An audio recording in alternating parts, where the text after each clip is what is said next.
I'm going to talk about general safety here in the Wood Research Lab. First thing you need to know is when you come into the lab, you're going to wear safety glasses, whether you're working on the machinery or not. Other people may be working on things, there could be wood chips flying. So we keep safety glasses in this green cabinet. You're welcome to use ours. If you have glasses on, you'll have to get goggles and put those over your glasses for safety protection. And we also have goggles. We also have hearing protection. So if that's a concern, it's not a requirement in the lab, but some of the machinery is loud. So we have the ear muffs that go over your ears. We also have the ear plugs. You can use either one. If you use the plugs, throw them away when you're done, keep them, reuse them. We have dust masks too. So dust masks there again are, they're usually not required, but with the COVID stuff going on, they are required in the wood lab at all times. We have dust masks also in this green cabinet. You're welcome to use ours. There again, we're not going to recycle those, reuse them, take it with you, throw it away when you're done. Some things that we don't want you to wear in the lab would be loose clothing.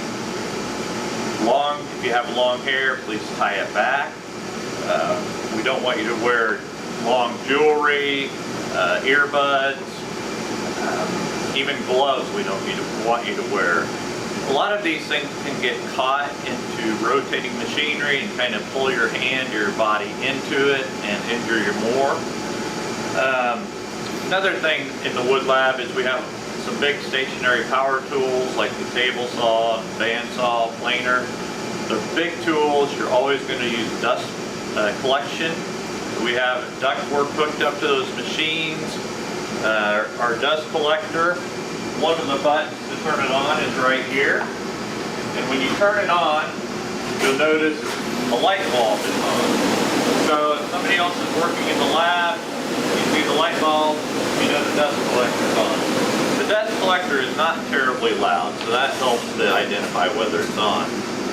A lot of our machines will have these blast gates on them. So there again, open that blast gate if you're working on that machine. When you're done, you can close it. The whole system operates a little bit better if most of the blast gates are closed. Some other things, we never startle anybody when they're working. If somebody's using the table saw, you want to talk to them, wait until they're done, then talk to them. Don't come up to their back, tap them on the shoulder while they're working. That can really make you kind of jumpy. Another thing is you're going to put your tools away and clean up after yourself.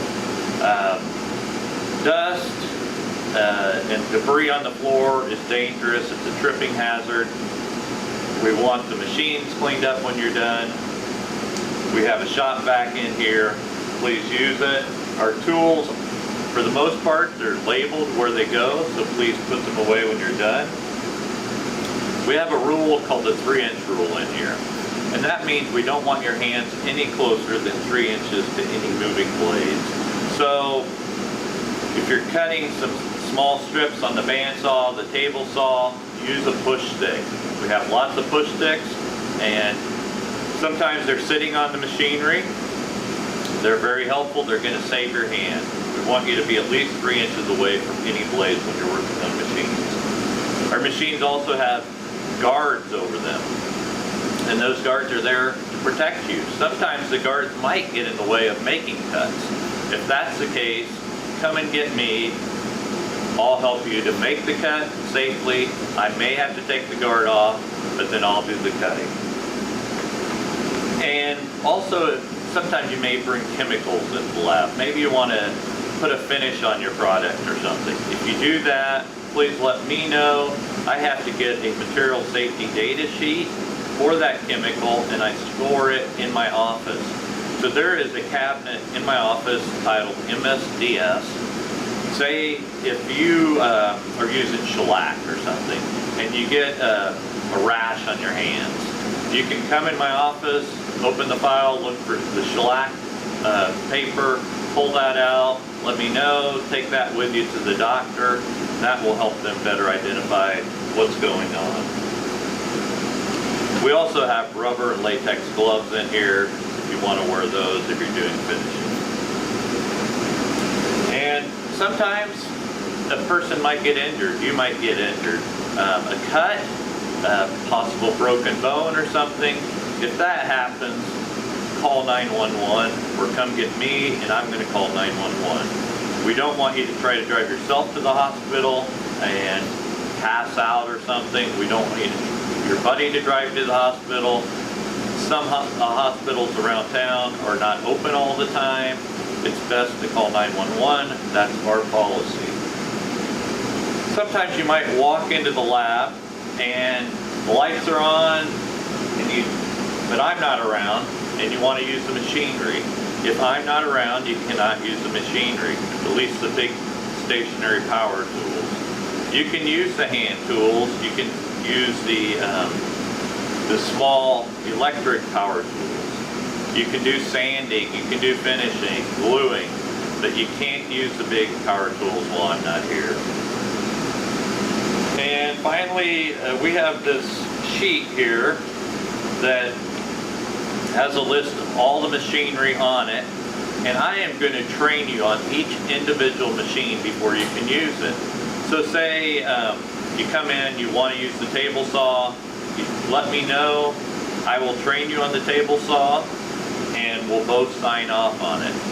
This is a requirement for you to be able to use the equipment. Also, general safety is on here, which is what I'm going over, so we will sign general safety. This paper also at the bottom has emergency contacts and signatures, so you will have to fill out this paper and I'll have to sign off on it, and then I keep this in my office before you can use any of the machinery. So that's it for general safety.